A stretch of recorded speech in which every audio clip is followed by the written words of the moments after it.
protecting the Church from falsehood and heresy. Near the end of the 1st century and on into the 2nd century, many false writings about Christ were produced.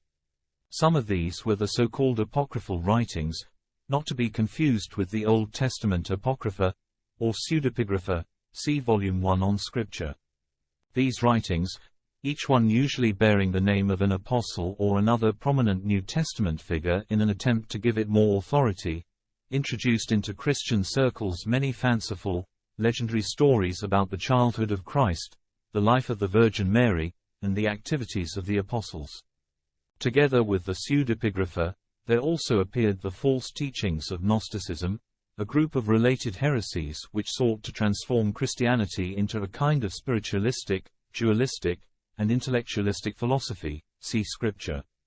The first of the great Church Fathers, Saint Irenaeus, Bishop of Lyons, wrote a monumental work called Against Heresies, which powerfully refuted the various forms of Gnosticism.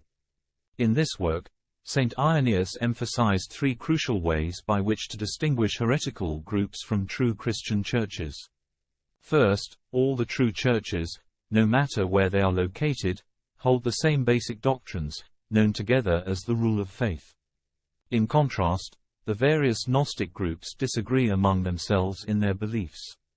Second, all the authentic churches can trace their origins back to one of the original apostles, with their bishops coming down in direct descent from that apostle. This is known as apostolic succession. The Gnostic groups, however, could not claim a similar lineage back to the apostles. Third, whereas the various Gnostic groups each had their own writings which they followed, the true churches only considered the Gospels according to the evangelists Matthew, Mark, Luke, and John to be divinely inspired.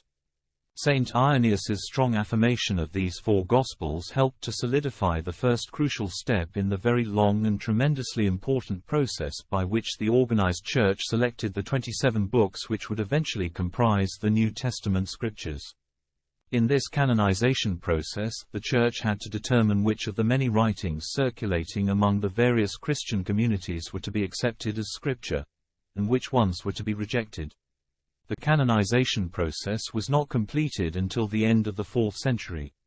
In fact, the earliest list of exactly the 27 New Testament books that we have today was not compiled until in 367 AD. This list, drawn up by Saint Athanasius the Great, was based on the usage of his church in Alexandria, Egypt.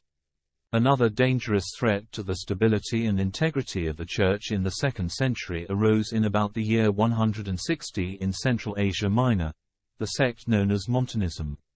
This strict, rigorist, fundamentalistic group arose partly in protest to what was perceived as a growing laxity of spiritual fervor and moral purity among the majority of Christians. Like many such groups throughout Christian history, they were overly apocalyptic, being convinced that Christ would return in their own day. And they also had an over-emphasis on supernatural manifestations such as prophecy, and probably also speaking in tongues. Montanism was founded by a man named Montanus, who claimed that he and his two prophetesses, Priscilla and Maximilla, were the chosen instruments for the dawning of the end times and a new, purer, more spiritually advanced age of the Spirit.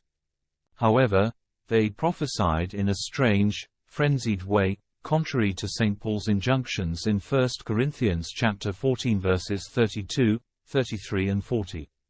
Also, some of the prophetic messages contradicted the Gospels and St. Paul's epistles.